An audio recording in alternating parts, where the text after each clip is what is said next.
Assalamualaikum warahmatullahi wabarakatuh. Perkenalkan, nama saya Yuni Kurniatul Hasanah, kelas 10 IPA, Mapel Sejarah Kebudayaan Islam, Guru Mapel Pak Dasirun. Di sini saya akan menjelaskan tentang periode Mekah dengan judul Strategi Perjuangan Dakwah Nabi Muhammad SAW.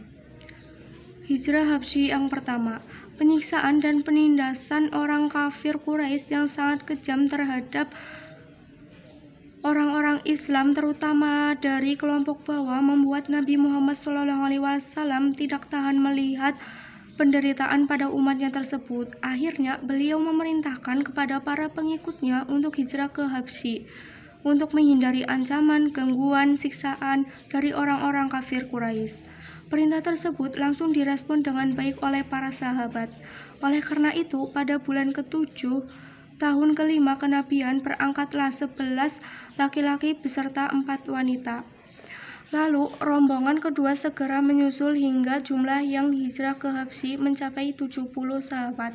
Di antara para sahabat yang hijrah ke Habsyi adalah Utsman bin Affan dan Ruqayyah putri Nabi Muhammad SAW yang menjadi istri sahabat Utsman, Zubair bin Awam, Abdurrahman bin Auf, Ja'far bin Abi Thalib, dan lain-lain. Kehadiran orang-orang Islam dari Mekah di Habsyi diterima dengan baik oleh Raja Najus. Bahkan ia memberikan perlindungan dan mengizinkan orang-orang Islam untuk melaksanakan ibadah sesuai dengan yang ditentukan Rasulullah SAW.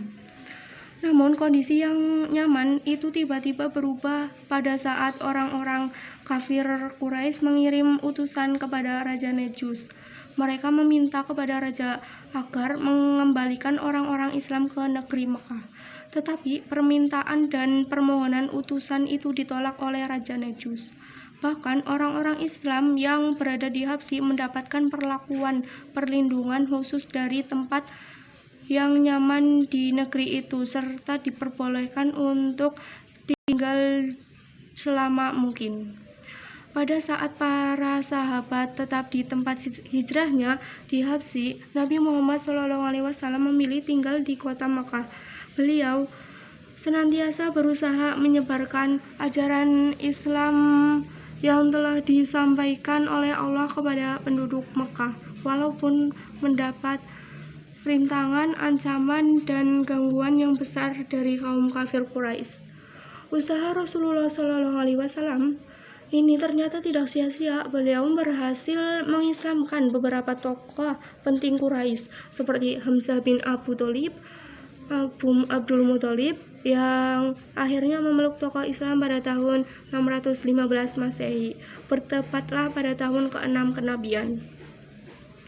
Kenabian bin Abdul Muthalib saat masuk Islam adalah bermula dari suatu kejadian penganiayaan yang dilakukan oleh Abu Jahal terhadap Nabi Muhammad SAW.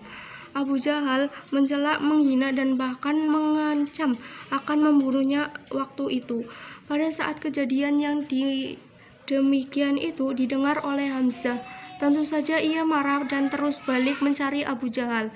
Pada saat bertemu Abu Jahal, ia berlangsung menghardik dan memukulnya. Dia berkata, "Wahai Abu Jahal, apakah kamu akan membunuh orang yang mengatakan bahwa Allah adalah Tuhannya?" Setelah kejadian itu, Hamzah merasa terenyuh dan tersentuh hatinya dan berupaya melindungi perjuangan Nabi Muhammad SAW.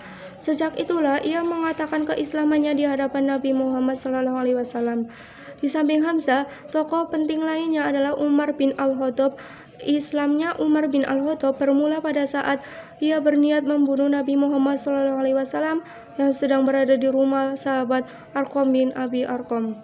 Pada saat dalam perjalanan, ia berjumpa dengan Nu'aim bin Abdillah dan ia menanyakan kemana tujuan Umar hendak pergi.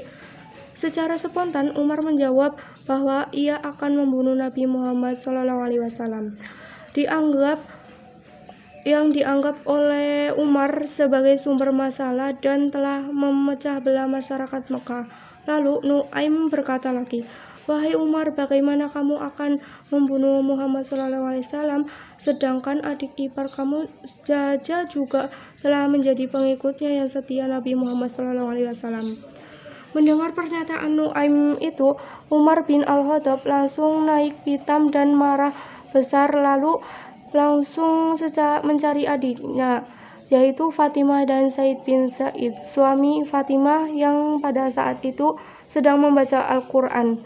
Setibanya di tempat rumah adiknya, Umar langsung memukul adik iparnya, yaitu Said, hingga mengeluarkan darah. Umar bertanya, "Apa yang kamu baca?" "Saya membaca Al-Quran." "Berikan kepadaku," pintanya. "Tidak," kata Fatimah, "nanti kau akan hinakan Al-Quran ini." "Tidak, aku berjanji padamu." Mendengar janji dan ketulusan kakaknya, Umar bin Al-Khattab, akhirnya Fatimah memberikan mushaf Al-Quran yang sedang dibaca. Setelah membaca ayat Al-Quran tersebut, Umar bin Khattab tersentuh dan terketuk hatinya, lalu langsung menemui Nabi Muhammad SAW di rumah Arqam bin Abi Arqam untuk menyatakan keislamannya.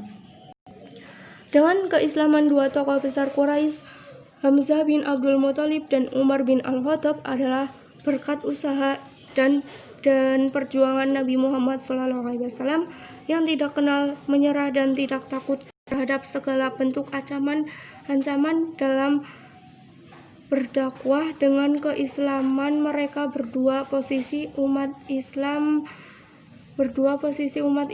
semakin kuat untuk menghadapi bentuk-bentuk ancaman dari orang-orang kafir Quraisy yang saat itu sedang berada di Habsyi. Sekian penjelasan dari saya.